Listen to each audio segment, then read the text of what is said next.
Detailed report on financial discrepancies and potential corruption in Nakuru Town East Constituency. Introduction. The Financial Management of Nakuru Town East Constituency National Government Constituency Development Fund (NG-CDF) for the fiscal year 2021-2022 has come under the whisper's eye scrutiny for several significant discrepancies. This report details the key areas of concerns, highlighting potential corruption and mismanagement of public funds. And we start our eyes checker with them unsupported bursary grants. The constituency allocated a substantial amount of Kenyan shillings, 81,147,308 for bursary grants. However, upon review, it was discovered that the financial returns and the criteria used for vetting bursary applicants were not available. Additionally, there is a variance of 54,709,308 between the reported bursary amount and the supporting documentation. These discrepancies raise serious concerns about whether the funds were properly allocated to deserving students or if they were misused. And confirmed compensations of employee. The report also flagged Kenya shillings 71,978 allocated for employees' compensation. The issue here lies in the fact that the reported amount does not match the supporting document. These variants suggest the possibility of fraudulent payroll activities, including payment to non-existing employees or unauthorized payments to certain individuals. Unsupported training fees, a total of Kenya shillings 1,200,000 was reportedly spent on training expenses for the constituency staff. However, no documentation was provided to substantiate this expenditure.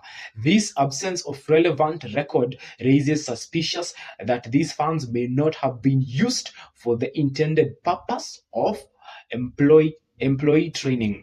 Unsupported transfer to other government unit.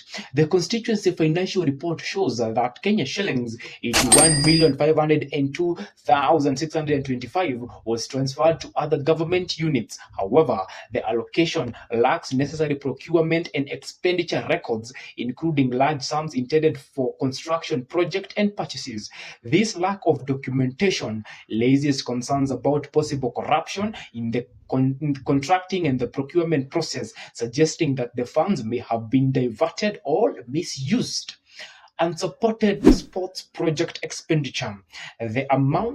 An amount of Kenya shillings 2,741,777 was reportedly spent on sport-related project. Yet again, the procurement record for this project were missing. Without these records, it is impossible to confirm whether these funds were used appropriately, raising the possibility that the money may have been diverted or the project was not implemented as reported. Unsupported acquisition of assets. The financial report also highlights Kenya shillings 6 million allocated for acquiring IT equipment and office furnitures. However, there was no procurement record to support these purchases. This could indicate that the assets were not purchased or the costs were inflated, raising concerns about the possible kickbacks or fraudulent activities. Irregular Social Security Program (NHIF) expenditure. A sum of Kenya shillings 1,804,000 shillings was allocated for NHIF payments. However, the eligibility of beneficiaries and their residents within the constituencies was not verified. This lack of verification suggests that the funds may have been diverted to ineligible receipts, or the payment might not have been made at all, indicating potential fabrication of records.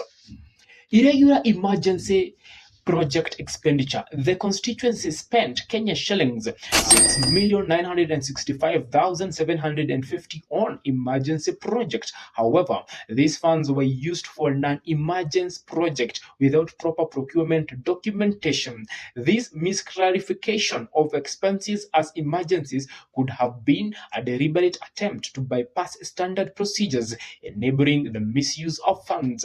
And our eyes land finally on and verified project outcomes. Finally, Kenya shillings 15,551,250 was allocated to various projects whose outcome remains unverified. These reports found that some projects were not properly branded, had stalled, or were missing files. This raises serious concerns that this might have been ghost project where funds were reported as spent but were not actually used for the intended purposes. So the Whisper Eyes today concludes that the financial discrepancies highlighted in this report suggest severe governance and financial mismanagement issues within the Nakuru Town East Constituency NG-CDF.